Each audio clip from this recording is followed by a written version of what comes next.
আজকে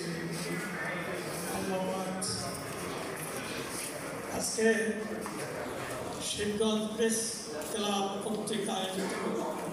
এই মহতি ইফতার মাহফিল, এখানে প্রেস ক্লাবের সম্মানিত সভাপতি এবং প্রধান অতিথি হিসেবে যিনি চেয়ার অলঙ্কৃত করেছেন অত্র শিবগঞ্জ উপজেলার নির্বাহী অফিসার জনাব জিয়াউর রহমান চেয়ারম্যান, এবং উনি বিভিন্ন ফোরামের দায়িত্ব রয়েছেন। উনি আজকে এই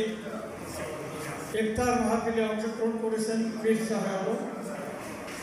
এবং আমাদের অত্র উপজেলা সম্মানিত ওসি মহোদয়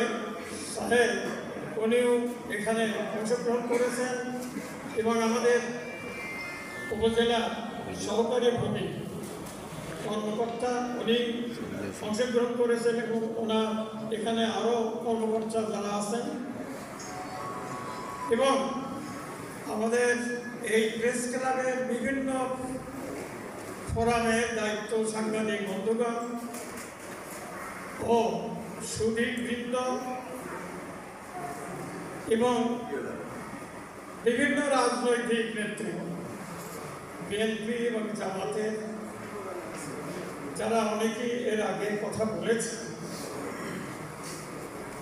এটা আগে যেহেতু এটা করা হয়েছিল একবার, একটু অসুবিধার কারণে এটা পিছিয়ে দেওয়া হয়েছে আজকে 22 তারিখে। এই জন্য আমাদের সবাই তাড়াহুড়া, আমি বেশি কিছু বলবো না, শুধু এতটুকুই যে দেশ করতে পারে রাজনৈতিক নেতৃত্ব এবং সাংবাদিক বন্ধুগণ, এই দুইটা পুরাণ কিন্তু বিরাট। এবং আল্লাহ তাআলা কোরআনেও বলেছেন যে ইজা জাআকুম বিনাবাইন, যদি তোমাদের কাছে কোনো সংবাদ আসে ফাতাবাইয়ানু, সেটা ভালো করে দেখো, দেখে সেটা প্রকাশ করো, কারণ এতে